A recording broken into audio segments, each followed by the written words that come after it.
Go. All right, well, thanks everybody for coming today. We will go ahead and get started by saying the mission statement together.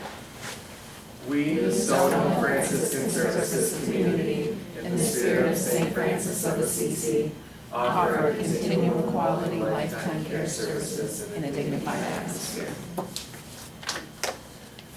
All right, so just a couple housekeeping things. Please be sure that you sign in on the sign-in sheets if you have not done so already. We want to make sure that everyone that's here is given credit for being here. And like I said, we're going to record this so that anyone that wasn't able to make it today, we will upload the video on their Healthcare Academy. Also, please be sure that you're clocked in for the meeting. If you're not, just see me after the meeting. We'll make sure that you're paid for the time that you are here. We've been sharing communication about Healthcare Academy Quarter 3 assignments. They're due by Monday, September 30th, so please be sure to complete those if you have not done so already. If you need to make arrangements to complete them from home, you're able to do that. Just need to let us know. There's a form that you fill out and we'll pay you for the time that you spent completing them at home.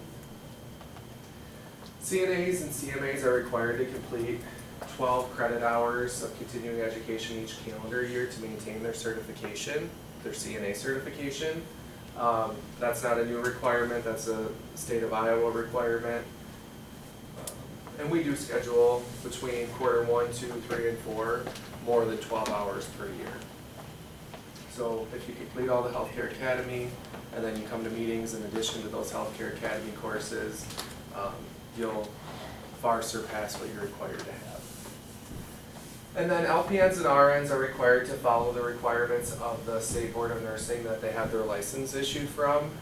So for the state of Iowa, the Board of Nursing requires 36 contact hours every 3 years. Every state's a little bit different, but that's kind of what Iowa requires. So Healthcare Academy Quarter 3 assignments, we have the CMS hand-in-hand Module 3, 4, and 6. These modules for hand-in-hand are related to dementia training, and we completed modules 1, 2, and 5 in quarter 1, 2, and 3. Well, this is now 3, so we'll complete all the modules by the end of this quarter. And then looking forward to quarter 4, so in October 1st, starting October 1st, we'll have quarter 4 assignments made. So the CMS hand-in-hand module 7, which is the quiz portion of the dementia training that we've assigned, you'll just take the quiz. There also will be assignments for sexual harassment, the Elder Justice Act, the annual federal training summary. We did do the annual training summary in quarter 1, but they did include some additional information about person-centered care and some of the new requirements. So we're going to retake this course because it has additional information. And it kind of covers a lot of different things like fire safety, tornado safety, a lot of different safety features that we need to know about. Corporate compliance, trauma-informed care, pain recognition, which we'll talk a little bit about that, and then understanding bloodborne pathogens. So just some general Stonehill updates. We are likely going to be administering the flu shots after October 11th for employees and for residents. We're sending letters to resident representatives this week that has a letter about the flu vaccine, also the pneumonia vaccines that are available, and there'll be consents in those letters that are going out to resident families that will ask them to give consent for flu shots, but we'll ask them to give consent for pneumonia vaccines if the resident needs those and is wanting them. And basically if they return those consent forms back, there will be a box at the front door. All of the consents will go to myself or Julie for medical records. So if they turn them in at the desk, which sometimes that happens, just forward them to me or Julie. We haven't announced dates yet for the employee flu vaccine clinics, but we will do that also before the end of the week so that people know when they'll be available for staff. 2 Northwest, the construction is kind of coming to a close. So we're getting ready to open that probably around Thanksgiving, so November of this year, 2 Northwest will be ready to open. Basically, we're looking at now trying to determine what staff members from 2 Southeast are interested in a position on 2 Northwest. 2 Northwest will be a household model, so the rooms will be set up as private rooms with private bathrooms. They will not have showers like some of the other households, but there'll be less rooms on the unit. So when we look at the actual number of rooms, we have 24 resident rooms. But 6 of those rooms have the capacity to hold 2 residents. So some residents may, we wanted to keep some rooms like that so that if residents are moving in as a couple, or sometimes depending on payment, we might need to have more than 1 resident in a room. But we're kind of in the beginning process of looking at what residents are interested in moving over. So we're looking at things like payer, because obviously to move to a household, there will be a price adjustment. So some residents that are private pay may not want to move over. And we're also looking at residents in the rest of the building that are interested in a household. Once we kind of work through that, we're also looking at the residents that are on the unit that have been there the longest and may want to move over. So we're trying to kind of narrow that down, because obviously when we look at 2 Southeast, the way that it's structured right now, we have 35 residents and we have 24 rooms. So not everybody will move over from 2 Southeast. But we have a plan put together to kind of start to have those conversations so that we know what residents are interested, and then the remaining residents, we will have to find placement with what rooms are available throughout the rest of the building, which kind of can vary depending on all the other factors that kind of play in with admissions, discharges, residents that pass away. So a lot of different moving parts. So if anyone is interested in looking at moving to that household as far as a staff member, please see Jerry or myself so that we can start to look at what we're thinking for staffing patterns, what staff are going to be like to moving to that area, and if there's staff that aren't interested in moving to that area, what other positions are available in the building. Because when we look at the number of residents and really not sure what the acuity will be yet, because we don't even know who's moving onto the unit, they're still, based on the number of residents and acuity, there will be less staff there than what's on 2 South right now. So, like I said, as we move closer to making those final decisions about who's moving there, we'll narrow down how many positions will be there. So. And then the CC Village, between the health center building and the CC Village, we have the resident garages that right now are occupied and used by the CC Village residents. Those garages will be demolished October 7th, because that will be the space that we're going to continue to expand to CC Village. So with the CC Village expansion, we're looking at adding additional assisted living apartments and additional service line for assisted living memory care.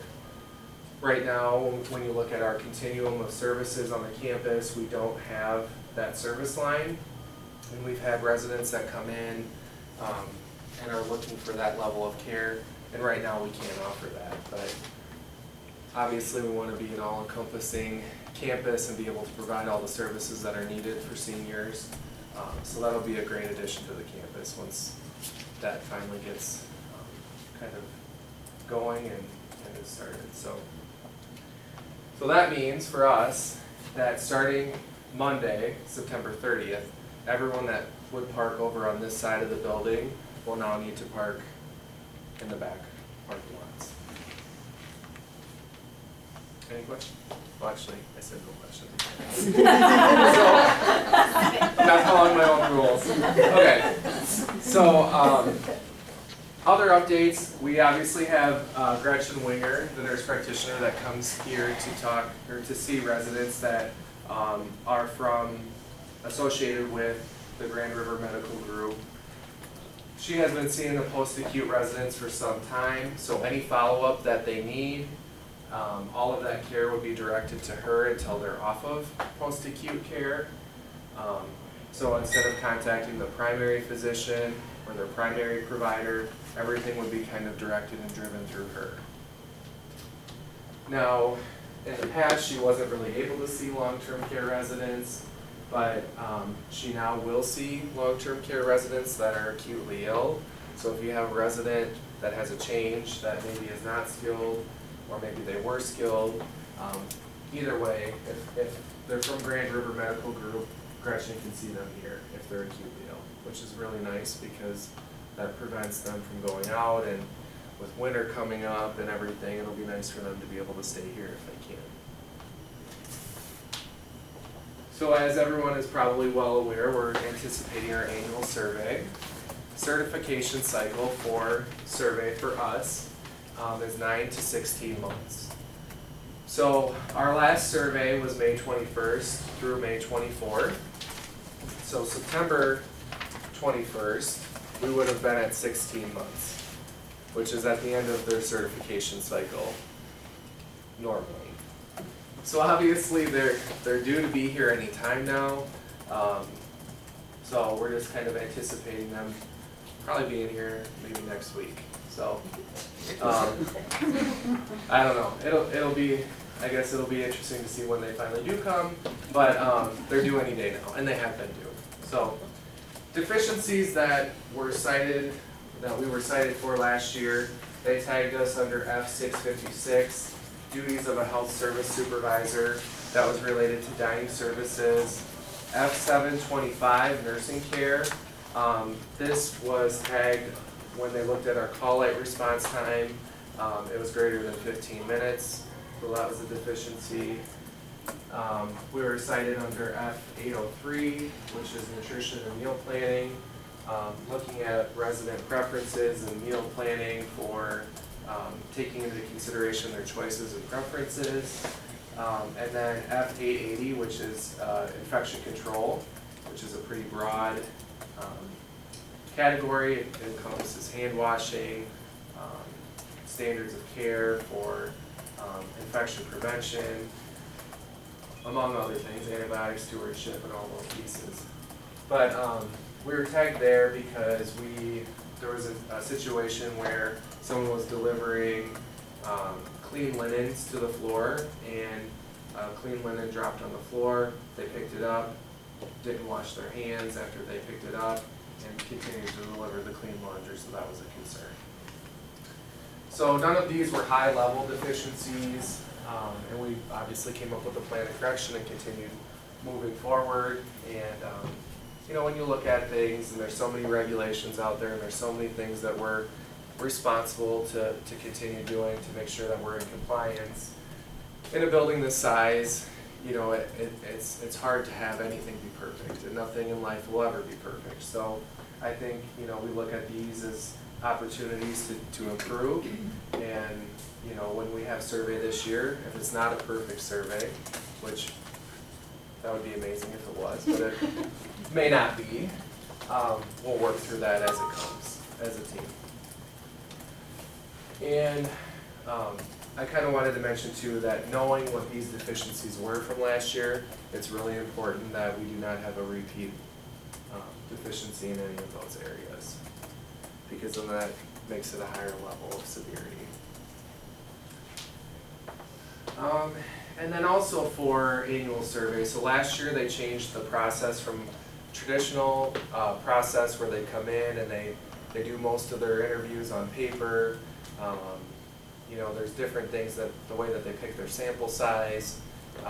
You know, they would do it from the census and roster when they come in the building. Now it's more computer-based, so there is critical element pathways that the surveyors use to be consistent in the way that they look at everything from building to building. And that was driven by CMS, which is kind of the overarching regulatory agency, if you will, for skilled nursing facilities, long-term care facilities. So with the survey process changing last year, like I said, it's more computer-based. So when they come in, they already have the resident population pretty much picked. They'll come in, they'll go through, they'll start with a tour of the kitchen and kind of look at how that is set up. They'll start to go in and start talking with residents. They'll start asking to observe cares. So they really kind of hit the ground running when they come in. They don't just come in and start out in the room and kind of say, this is the information we need. It's like they're going out to look for information. They're not going to sit and wait for it. So it's more involved and it's more interactive, I guess. In the past, we were able to have an administrative or an individual representative for all the different units as kind of a go-to person, but also as kind of a liaison to kind of watch the care. So if a surveyor requested to watch a transfer and toileting with the resident, you know, I could go in with the staff members that are going to be doing the skill and not say anything, but make sure that what we're observing is the same thing. That's no longer allowed by CMS.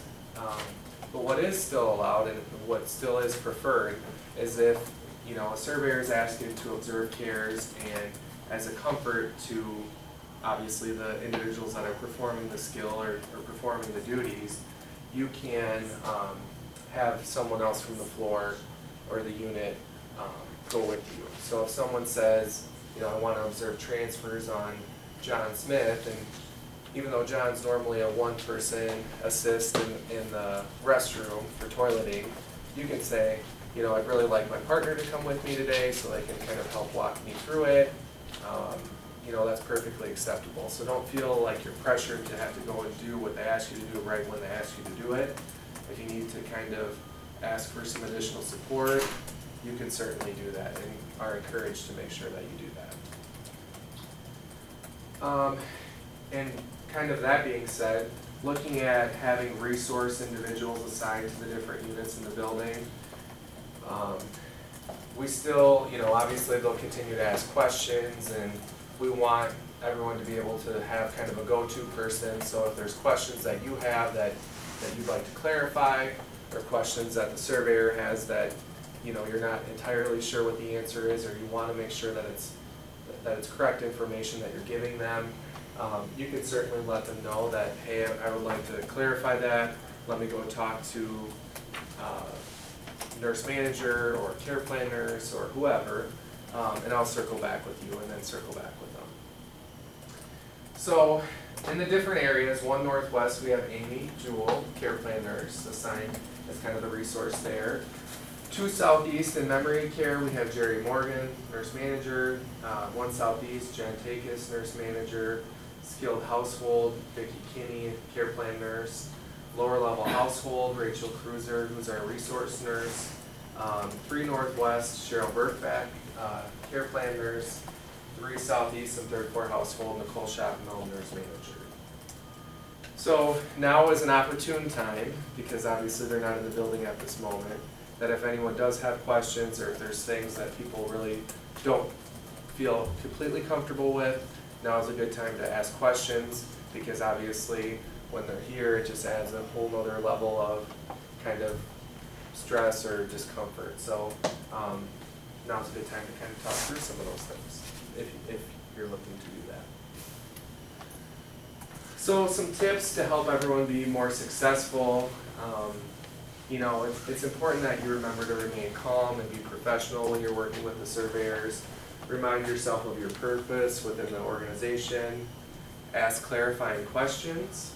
So if they ask you a question and you're not entirely sure what they're asking you, you can ask them to rephrase the question. You can say, I'm not really understanding what you're asking me. Can you explain that more? Because you really want to know what they're asking so that you can give them the correct information to the best of your knowledge. Remember that less is more.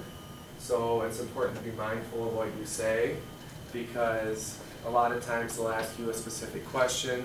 Don't feel the need to go into a lot of other things or things that lead up to that question. You know, because then that just triggers them to kind of ask more questions or different questions or look into things in a different way. So just give them the facts, be objective, let them know, you know, this is what you know, and if you don't know, seek clarification. It's perfectly appropriate to seek help from a coworker. You can let them know that you need additional support and then return. If you have questions about the care plan, like if they ask you specific things about a resident and you're not entirely sure at the moment, you know, they might say, do you know if so-and-so wears a brace on their left ankle? And you've never seen them use a brace before. You can say, well, let me go and check the care plan and come back to them. You know, it's perfectly appropriate just to make sure that you're giving them the correct information. And if you do know, then obviously tell them what you know. And you want to be honest. So you don't ever want to appear like, you know, you're not confident about your answers, or that you know, you're not giving them the correct information, because somehow that will be apparent to them throughout the conversation if they get a feeling like you're just telling them what they may want to hear versus what you know. So looking at our CASPER report, this is one of our quality indicator reports. So looking at these different clinical characteristics: pain, pressure ulcers, restraints, falls of major injury, antipsychotic medications, anti-anxiety, hypnotics, depression symptoms, UTI, catheters, increased need for ADL support, weight loss, bowel and bladder continence, and then improvement in function. These are categories that CMS is benchmarking us against other skilled nursing facilities. And so this data helps us kind of look into some of our processes to see if maybe there's an opportunity to improve. So when you're looking at this data, most of the time, a number above 75 would indicate that there might be a potential concern, a care concern with that particular category. So it might be worth looking into a little further. The only measure on here that you want a score or a number above 75 would be the improvement in function for short-term stays. That number, the higher that it is, the better that it is. And that indicator basically means that if we have residents that come in on a short-term stay, we look at how the resident, what their abilities were when they came in, what their abilities were when they were discharged from the short stay, and if they improved in their ability, that is reflected there. So the areas right now that we're kind of triggered in or flagged in would be the pain. So severe pain for short-term stay, we're at 80. Severe pain, moderate pain for long-term stay, we're at 76. This number, even though it looks like we're flagged, it's a dash, so we're not triggering there. And then urinary tract infection, we're at 85, so we're flagged there as well. So this data, we've been compiling since June of 2018, and this is September of 2019, so it's a little over a year. When you look at the averages over that time, for most of the categories we've done very, very well. You can see like some of the areas where we were flagged back here, almost every month, from June to December, we made significant improvement for this year. And that's antipsychotic medications. So you can kind of see where we've made some progress, where maybe we started to make some progress and kind of regressed a little bit. And again, all this information is dependent on who's in the building, when the data is submitted, and you know, obviously everybody's different, so there could be different things going on with different residents at different times. But these are kind of the different indicators that we're always looking at.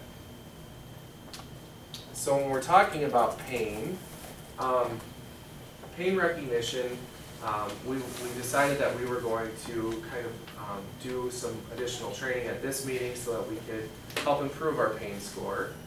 And pain is subjective, so pain is it can be a very difficult thing to manage, help manage for a resident. But looking at the data and looking at kind of the resources that we have in place, right now, when a resident tells us that they're in pain, or every shift, even if they're not telling us that they're in pain, nursing staff are assessing pain on a 0 to 10 scale, numeric pain scale, if the resident is cognitively able to tell us how they would rate their pain. Obviously 0 would be no pain, 10 would be the worst possible pain that they could be in. Now residents that are not cognitively intact, we look at the FACES scale, or the modified version of the 0 to 10 scale, and kind of look at their nonverbals. So if they're happy and they don't grimace or they don't frown because they're uncomfortable, then we know that their pain is being managed because they're not indicating to us that they're in any pain based on that. So some of the things that we looked at as far as process changes that we could work on, or things that we could do to kind of help with this.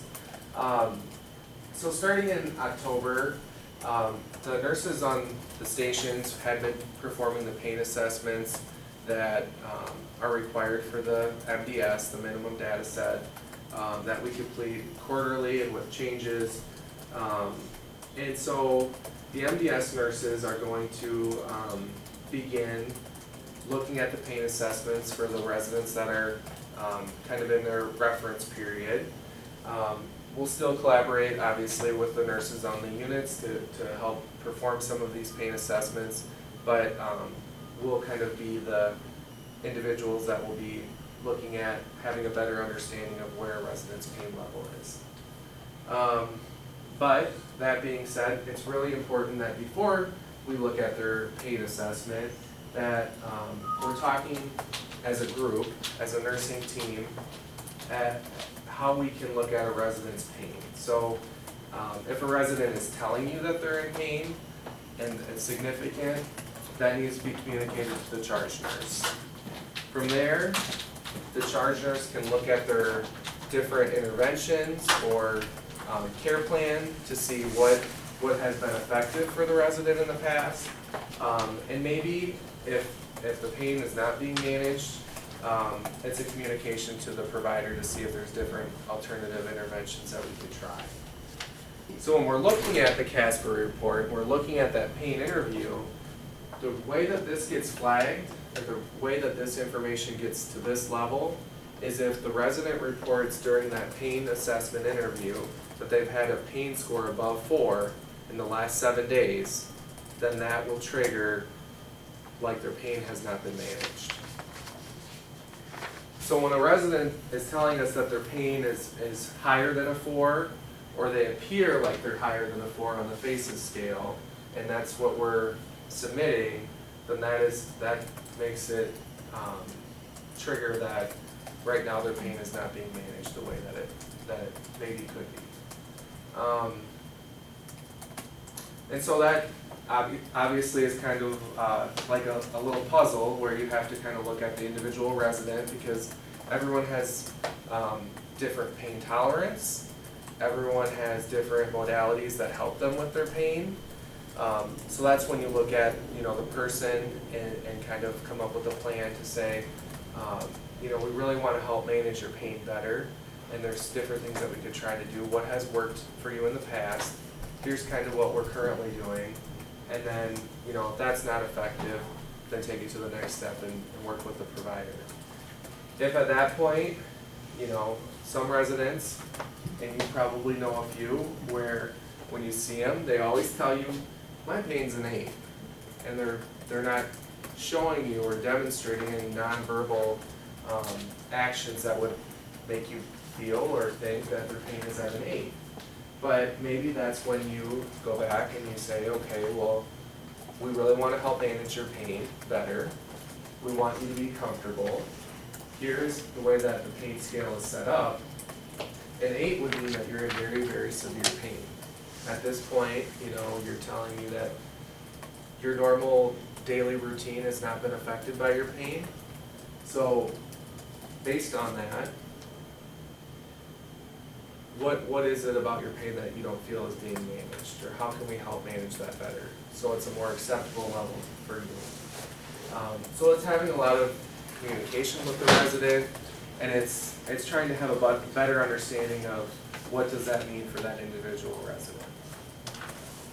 And again, you're still gonna have people that will probably tell you that their pain is higher than it is, but then, you know, that's where, what can we do about it? What can we help them with? And what can we do from a care planning and interdisciplinary team approach, help them with that better. So let's say that you have a resident that continually reports that their pain is above a 4, we have interventions in place, it's still not being managed well. What is the next level? Well, the next level would be then to communicate that with the care plan team, nurse manager, care plan nurse, social worker, so that we can collectively look at that resident individually and see if there's a better plan. And maybe the plan that we have in place is the best one at this time. And maybe there's some other things that we can try. But anyway, so that being said, we're updating the pain scale. So this will be laminated in all the vital sign machines. We're going to distribute them today so that everyone has a new pain scale. Cheryl has a copy there. She's so fast. And you know, as these things continue to evolve, or if you have specific questions about specific residents, please let us know so that we can help look at this in a different way. And like I mentioned earlier, we did assign the Pain Recognition Healthcare Academy course, so there'll be additional training and additional resources available through that training. And we didn't just assign it because we're flagged there, and it just so happened to kind of fall in line with that, but it is an annual requirement that we look at training about pain every year. So the next thing we wanted to touch on, at the back of your packets, there is the updated policy for bed and side rail usage. We obviously have a lot of residents that will request, or their family will request, that they have a bed or a side rail to use for mobility. There has been situations on a national level where individuals with bed or side rails have rolled out of bed or gotten caught and got their neck stuck using a side rail, or having a side rail or bed rail in place. So it is the resident's right to be able to use a bed or a side rail. But it is something that we have to approach and look at all the different factors to ensure that the resident is as safe as possible with that intervention. So when residents are requesting a bed rail or a side rail, the first thing that we would do is see if there's other alternative interventions that we could try to not use a bed or a side rail. An example would be that some residents may have the perception that the bed rail will help keep me in bed. I'm afraid to roll out of my bed. That's probably not going to help do that, and actually if that did happen, you have a chance of getting your head stuck. So maybe an alternative intervention for that resident would maybe be a concave mattress, so that they feel like they're more secure.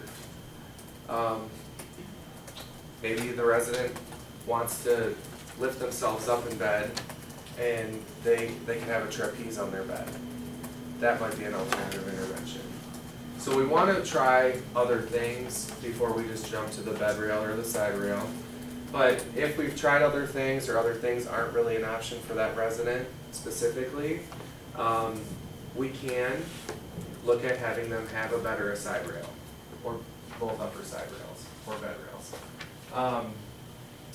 And to do that, we would need therapy to assess and evaluate the resident for the use of those bed or side rails. If the resident's currently on therapy, it's just a communication to therapy to look at that before we begin using them. If they're not currently on therapy, we would request orders for therapy to evaluate and treat them for side rail or bed rail use.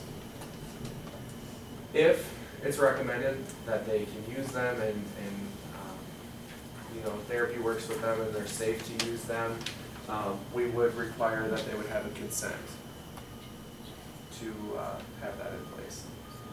And it would obviously be care plan. Then ongoing, maintenance and environmental services goes around and they measure the perimeter around the bed. It's a regulation that there cannot be more than a 2.5 inch gap between the mattress and the bed or the side rail. So maintenance goes around and they use a measuring tool and then they document that they've looked at all the beds to make sure that there's not too much of a gap. So we do that on an annual basis, but then we also do that anytime we change out a bed, a mattress on a bed that has bed or side rails. Because sometimes, like I said, we'll have a regular mattress in place, but then all of a sudden we'll add a concave mattress. So then that bed would need to be remeasured before we can say that it's safe for the resident. Any questions about that? So the consent form is in Matrix. So for nurses, you would go under the resident tab, you would go to the report section of Matrix, you'd look at the mail merge, and the consent form is sitting in there. If you click on that, it would auto-populate the resident's name, and it would explain the risk and benefits of having a side or a bed rail. So it would talk about the risk of entrapment. People can sometimes get their arms stuck in them. So those are the changes there. PDPM, at the last meeting that we had, we talked a little bit about this. PDPM stands for Patient Driven Payment Model, and that is set to begin October 1st of this year. PDPM impacts the residents that are coming to Stonehill that are staying with us on a Medicare Part A stay, so traditional Medicare. And basically the biggest change with this payment model is it starts to look at the residents' clinical characteristics, so their diagnosis, the reason for their admission, and the complexity of their care, and it takes all of that into account for what does this resident need to be cared for in our setting. Whereas before, they looked at the number of minutes that therapy would work with the resident, and that drove the payment, a lot of the payment. So that's kind of a shift in the way that we're reimbursed. So what's important for us is when we look at documentation, the first 3 days that a resident is here, there is questions in point of care that fall under section GG, looking at a resident's abilities for transferring and mobility, among other things. How well they're able to perform when they come in, and then we look at those same questions 3 days before the resident's discharged to see how well they've progressed. And that will have a big impact on the way that we're reimbursed. So PDPM takes into account a lot of non-therapy ancillary things, like if the resident has an IV, if they have a wound vac. So let's say that we're admitting somebody and the reason for their admission was that they had a left hip replacement, but they have a diagnosis of diabetes, they were septic from their surgery, so now they have an IV, they have a diagnosis of CHF. Different things will obviously, they're coming in to work with therapy to progress to the next level, but they're also working with nursing to medically be stable to move on to the next level of care. So before, where nursing was a little bit maybe not looked at in the bigger picture, it will now be kind of incorporated into the way that we're paid, which makes a lot of sense. We also transition therapy providers. So we used to partner with Aegis Therapy for our therapy group to provide care service to the residents here. With the changes with PDPM, there were some different opportunities for Stonehill to look at expanding some of the support that therapy could provide. So we did move forward. September 15th was the first day that Select transitioned to Stonehill as being our therapy provider. They have software that can help us kind of look at those clinical characteristics for residents that are coming in. And their vision and the way that they have arranged therapy is a little bit different than the vision that you just had here. So before, where we had a lot of different therapists that would kind of work all over the building, and there really wasn't as much of a structure, Select kind of looked at everything, and they developed different teams based on the different levels of care that we offer. So we have a post-acute rehab team, we have a long-term care rehab team, an outpatient rehab team, and these are the individuals that are part of those teams. So there's more of a go-to person if there's a question about a specific resident those levels of care.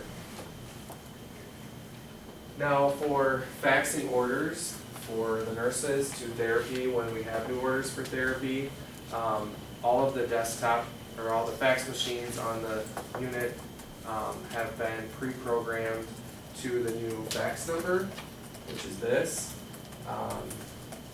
And so really that's probably the biggest operational change for nursing, for therapy. And then Jen wanted to kind of talk a little bit about some of the updates that we're looking at making for appointments and transportation to kind of enhance how that goes for us. One quick thing to add for therapy, I know some people have been asking to meet the new therapists, and they have hired a manager, a full-time manager who will be starting in October. So once she gets started and stuff, I think they're gonna try to arrange like a meet and greet so everybody can meet the new therapist. So appointment and transportation, we're finalizing a process, and then we'll communicate when we have everything kind of ironed out, but when we look at appointments and transportation, Julie Gansner from Medical Records currently schedules the 30, 60, 90-day regulatory appointments for the long-term care residents. Going forward, we're looking at her also scheduling those appointments for the skilled residents. A lot of times it's difficult when they come in, they're usually not even here for 30 days, so it's, do we make the appointment, do we wait, how are we gonna remember to make it? So it'll just be easier, she's already tracking the other ones, she can just track the skilled ones as well. And then also with the hospital follow-up, we like to get them in between 5 and 7 days with their primary doctor for hospital follow-up. With the exception of Grand River, Gretchen will continue to follow them, but if they're from Medical Associates or a different clinic, Julie will be scheduling those appointments as well. Any specialty appointments, any follow-up appointments, anything that nursing schedules, you will continue to put in the resident appointment spreadsheet. When Julie schedules the appointments, she will put them in the spreadsheet and then communicate that to you that it's been scheduled. The biggest thing is the BIM score. I know that a lot of times that's left blank, and then when Tammy's doing the transportation schedule, she has to try to figure that out. It's really important that you try to fill it out completely. The BIM score basically is a cognitive test that the social workers do and can determine, if the resident is going to be safe at that appointment by themselves. Anybody with a BIM score of less than 12 must have somebody go with them. We would like, to encourage someone to always have someone with them. If for some reason the family cannot go or find someone to go, let Tammy know so she can try to find a volunteer, or she will contact Ashley and try to get a staff member scheduled to go.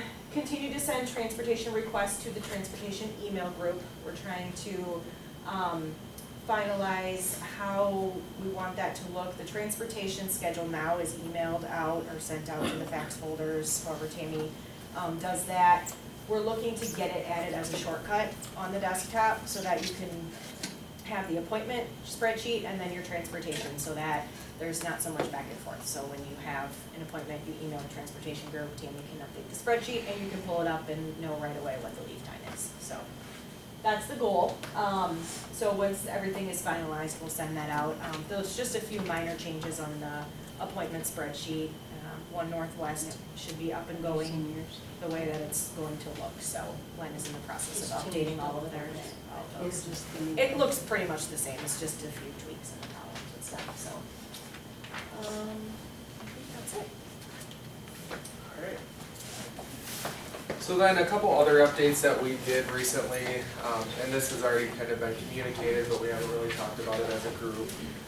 We did update some of the observation forms in Matrix. We added some additional information about the resident's bed hold.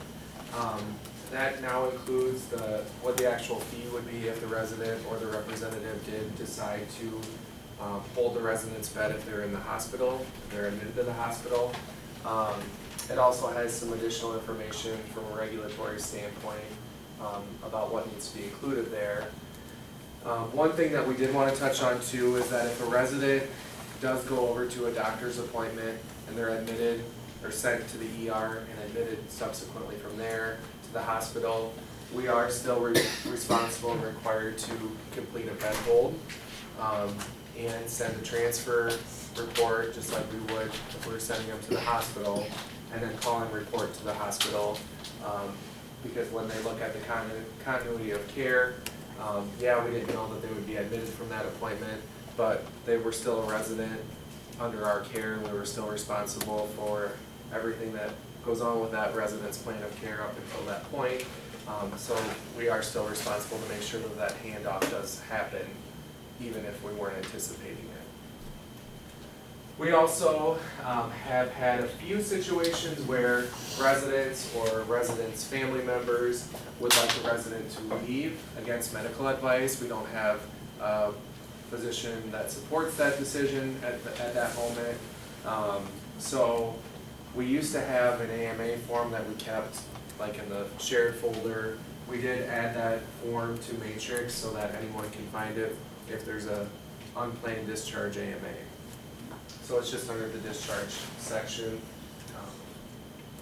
And then looking at some other requirements that we have to kind of close out a resident's chart after they're discharged, we are required and responsible to make sure that we have a discharge summary that kind of speaks to why was the resident admitted, what did they do while they were in your stay, and you know, kind of what happened and where are they going.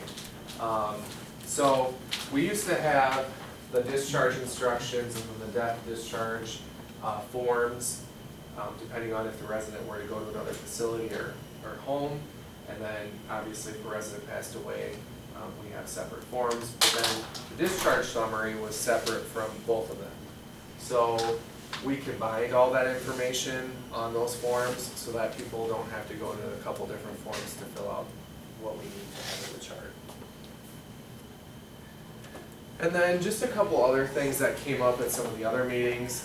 I think it's really important that when we look at attendance and reliability and punctuality, we've had some situations where we've had staff members that will text the house supervisor phone or call the unit that they're scheduled on to let them know that they're not going to be reporting to work. Our expectation is that when people are notifying us that they're not able to come to work, that they contact the house supervisor, and that you provide at least a 2-hour notice prior to your shift start time so that we have some time to make arrangements. We've had more recent late call-ins or people that follow that process, and that causes a lot of confusion for obviously the people that are here or the people that are coming in, because then you know your team doesn't really know what's going on when there's not clear communication. So please make sure that you follow that process. And is there anything else that you guys wanted to add? All right, we can stop recording. And then, so for the CNAs that are here that are not med aides, or for the nurses,